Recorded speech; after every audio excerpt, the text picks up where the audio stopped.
diretor de Zimba tem estado a lutar e com um certo sucesso em alguns momentos, fazendo seminários sobre a embalagem. Muitas vezes o nosso produto não sai porque não tem embalagem. Mas temos também aquilo que eu poderia chamar de oportunidade de investimentos específicas. Não é? Aqui estamos a falar de estabelecimento de centros de prestação de serviços que já estão identificados. No caso concreto de Cabo Delgado, temos, portanto, centros de serviços em Mundu e por aí fora. Não vou dizer os nomes, porque alguns nomes até podem não significar muito para vocês. Para os moçambicanos entendem o que eu estou a dizer. No caso de Niassa, já temos, portanto, 4 centros estabelecidos, até temos 1, 2, 3, 4, 5 centros estabelecidos. Em todo o país temos aquilo que nós chamamos centros de prestação de serviços. O que significa que o que nós queremos é o capital humano, é o capital financeiro, é esta combinação que nos falta para podermos avançar. Estou a dizer aqui, existe sim este crédito no âmbito das agriculturas finanças, nós temos o Fundo de Desenvolvimento da Agricultura, é um fundo, né? Temos a banca normal, temos, por exemplo, o caso da Agrivest, Final, entre outras instituições. Portanto, o problema aqui não é o dinheiro. Aquele que vocês trazem muito bem também é certo, mas o problema não é o dinheiro. O problema é como é que nós fazemos as sinergias quando temos um programa nacional de mecanização, não é? Quando temos algumas agências, etc. O que é que nós precisamos quando nós estamos a falar de programas de insumos, entre outros? Evidentemente, queremos assistência técnica. Primeiro, temos a unidade de parte, já referi, a assistência técnica, a questão de provedores de insumos, isso é extremamente importante, e isso está ligado às infraestruturas de conservação. Isso tem que estar no cabelo. Se não estar aqui, estamos fora. E depois temos que falar de unidades de água e processamento. Naturalmente, isso tudo tem que ser transportado para chegarmos à comercialização. Como vê, está tudo estruturado. O que falta é mãos à obra. E podemos, portanto, pegar nessa linha e em conjunto avançar. Dando maior enfoque à agroindústria, quando falamos da agroindústria, repito, é produção e processamento de carne, frutas, vegetais, cereais, por aí fora. Com um único objetivo. Portanto, o objetivo é prover o mercado nacional, os nossos supermercados, hotéis, restaurantes, projetos de grande produção.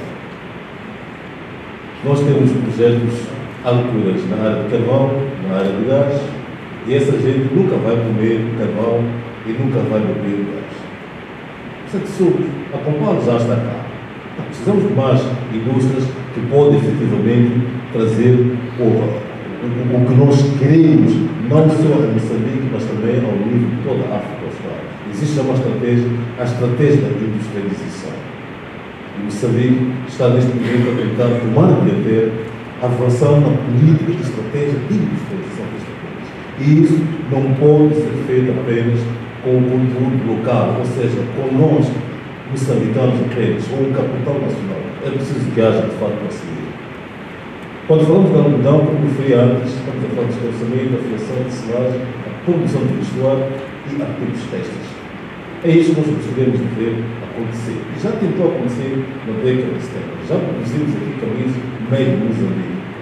Voltamos a falar do meio de Moçambique. Já houve, de facto, nós exportávamos roupa a partir de investes, muitas fábricas vão por aí. Exportávamos produtos acabados e podemos o fazer. E mais do que nunca agora, podemos o fazer porque temos 2 vizinhos que perderam no mercado da boa, nomeadamente a Suazilândia e o Sul. E todos aqueles asiáticos que estavam lá, estavam todos os dias, semana a semana, aqui em Moçambique, querem ver outra vez, estão as indústrias.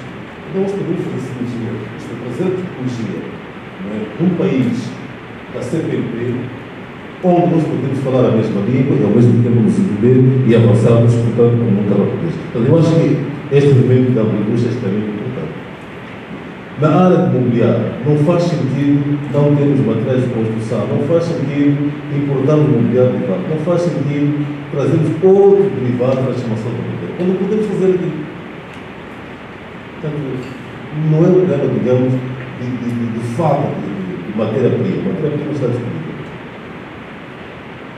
Qual é o quadro legal? Terminando, portanto, como eu disse, eu sou trazia aqui um setor apenas, a agricultura e a agroindústria.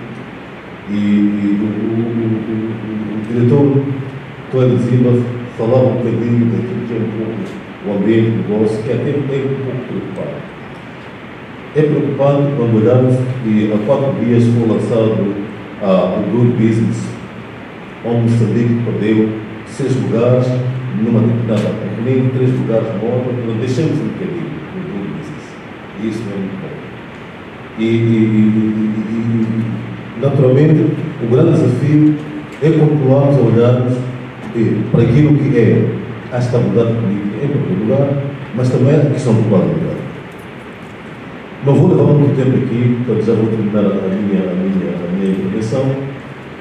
Felizmente, num grande esforço que está sendo feito entre o governo e o setor privado, já se pode em Moçambique ter uma certidão de reserva de nome a 45 minutos, construir a empresa em 24 horas, ter o registro comercial em 24 horas, publicado bem em 30 dias, o registro fiscal ficar pronto em 72 horas e ter, digamos, uma vara. O diretor referiu-se à questão dos baús e a maximização dessas plataformas tipo IPEX e PEG, não é? E outros, para podermos avançar. Isto para dizer que, de fato, não somos assim tão péssimos. Quais são os requisitos para que um investidor que vem de fora tenha incentivos e garantias da comunidade? O primeiro requisito, não é o valor do investimento mínimo, não é? Que é mais ou menos de um caminhão de segunda mão, cerca de menos de 90 mil euros. Ou, no terceiro ano, não é? Poder exportar 300 mil. Então, vamos exportar 300 mil. Ou então, as produções mais aqui, desculpa, aqui é a partir do terceiro ano da atividade, tem um volume de vendas que atinge. Aqui, exportar pelo menos 50 mil. Senão, qualquer vendedor de banana faz, na semana. Ou então, criar pelo menos 25 postos de trabalho diretos. Basta uma daquelas condições a observar, tanto para o investimento privado nacional quanto para o estrangeiro, é suficiente para ter garantias de incentivos que, além do investimento, consegue. É uma questão de dizer que, de facto, há algo possível. Temos também instrumentos interessantes, no caso concreto, os acordos bilaterais, o acordo para a promoção e promoção recíproca do investimento, temos também com Portugal, ou seja, agora estamos no processo mais claro, vamos assinar agora com a Angola e no dia 9, o chefe do Estado vai para Angola, e nesse dia vamos assinar o acordo e com a Angola. Mas também temos um acordo para evitar a dupla tributação e tributação fiscal, portanto, os instrumentos estão lá, o que temos de fazer é avançar. Acho que isto deve conhecer todos, portanto,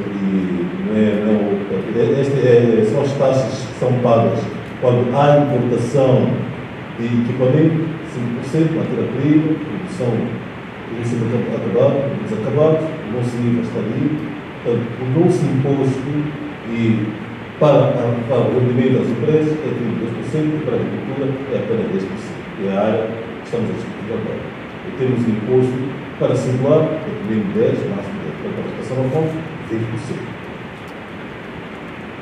A razão pela que eu refiro aqui é que, de facto, há estes incentivos gerais, o chamado de isenção de direitos aduaneiros, incluindo para o IVA. Há o crédito fiscal, que é de 5% para aquele que o governo dá, quando o faz investimento em Maputo, está em Maputo, e noutras províncias 10%. E há também a dedução de 5% quando há formação. A questão da formação é a chave. Nós precisamos de quadros formados em todos os setores, em particular e em especial na agricultura. E depois temos os incentivos de investimento e chamados específicos, portanto, para quem cria infraestruturas, comércio, indústrias rurais, indústria transformadora, agricultura e pesca, além de investimento, tipifica os setores, como não estamos a falar de petróleo e minas, não vou referir a essa questão, importa a questão da agricultura. Depois temos os benefícios naquilo que nós chamamos zonas económicas especiais. Temos zonas que o governo definiu como zonas tanto específicas, ou económicas especiais, que são as zonas francas industriais, onde temos operadores, os developer, etc.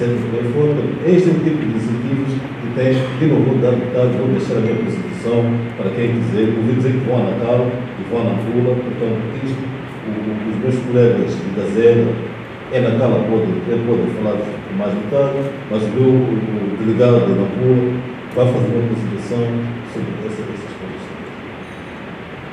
Finalmente, o que é que faz o CPI?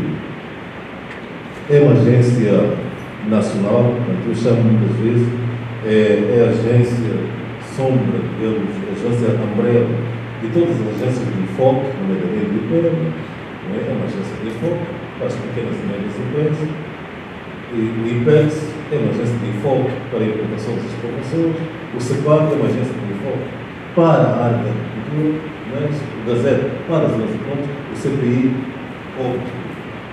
faz a assistência aos investidores nacionais e estrangeiros, e não só assessora, digamos, o governo e os investidores em matéria de negócios, e qualquer apoio que precisarem, por favor, sintam-se à vontade. Eu costumo chamar os colegas todos, somos 67 ao nível de todo o país, temos educações, todos nós temos que nos comportar como se fôssemos, de facto, meninas de 20 a 25 anos que ainda estamos em condições de conceber. Qualquer pessoa que vá ao CPI, um de nós fica grávida. Vocês querem que experimentem, engravidem. Vou dar-vos de fato. Obrigado.